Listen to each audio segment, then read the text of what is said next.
স্থল ও জলপথের পর এবার পারমাণবিক শক্তি আর মিসাইলকেও জীবন দিয়ে রক্ষা করবে ইরান। প্রথমবারের মতো এভাবেই নিজেদের শক্তির জানান দিলেন ইরানের নতুন সুপ্রিম লিডার মুস্তফা খামেনি।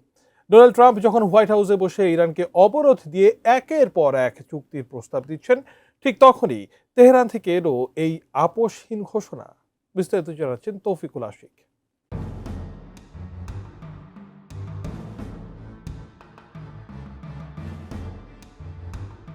মধ্যপ্রাচ্য সংকটে কূটনৈতিক ও অর্থনৈতিক চাপের মাধ্যমে ইরানের পারমাণবিক কর্মসূচিকে একটি নির্দিষ্ট ফ্রেমওয়ার্কের মধ্যে সীমাবদ্ধ করতে চেয়েছিলেন মার্কিন প্রেসিডেন্ট ডোনাল্ড ট্রাম্প। কিন্তু ইরানকে কোনোভাবেই দমাতে পারছে না যুক্তরাষ্ট্র। এর মাঝেই ৩০ এপ্রিল ইরানের রাষ্ট্রীয় টেলিভিশনে প্রচার করা হয়েছে নতুন সুপ্রিম লিডার মোস্তফা খামেনির এক গুরুত্বপূর্ণ বার্তা। দায়িত্ব নেওয়ার পর এটি তার প্রথম বড় কোনো কৌশলগত অবস্থান। মোস্তফা স্পষ্ট করে দিয়েছেন ৯ কোটি ইরানি নাগরিকের কাছে তাদের ন্যানোটেকনোলজি, বায়োটেকনোলজি, পরমাণু এবং মিসাইল শক্তি কেবল সামরিক সরঞ্জাম নয়, এটি তাদের জাতীয় সম্পদ।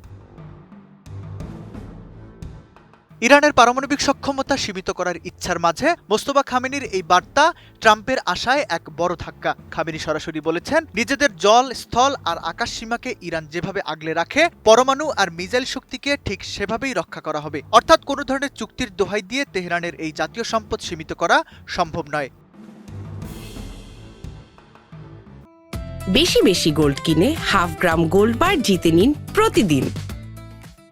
তবে খামেনির বার্তার সবচেয়ে কঠোর অংশটি ছিল পারস্য উপসাগর এবং হরমুজ প্রণালী নিয়ে। তিনি অত্যন্ত আক্রমণাত্মক সুরে ঘোষণা দিয়েছেন, পারস্য উপসাগরে উজ্জ্বল ভবিষ্যৎ হবে আমেরিকা মুক্ত। কয়েক হাজার কিলোমিটার দূর থেকে আসা লোভী ও বিদ্বেষী শক্তির এখানে কোনো স্থান নেই। এমনকি বিদেশি সেনাদের লক্ষ্য করে তিনি এক চরম হুঁশিয়ারি দিয়ে বলেছেন, শত্রুদের জায়গা হবে পানির তলদেশে।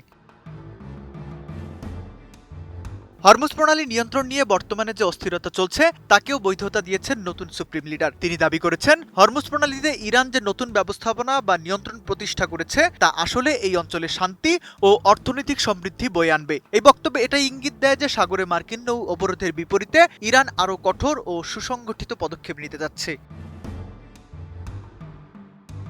বিশ্লেষকদের মতে মোস্তফা খামেনির এই লিখিত ঘোষণা মূলত ওয়াশিংটনের প্রতি একটি সরাসরি চ্যালেঞ্জ। তিনি ইরানকে কেবল একটি দেশ হিসেবে নয়, বরং একটি প্রযুক্তিগত ও আধ্যাত্মিক শক্তি হিসেবে উপস্থাপন করেছেন। তার মতে ইরানই হবে এই অঞ্চলের সমুদ্রপথের প্রকৃত রক্ষক, যা পশ্চিমাদের দীর্ঘদিনের আধিপত্যের পতন ঘটাবে। Taufiqul Ashik, ATN news.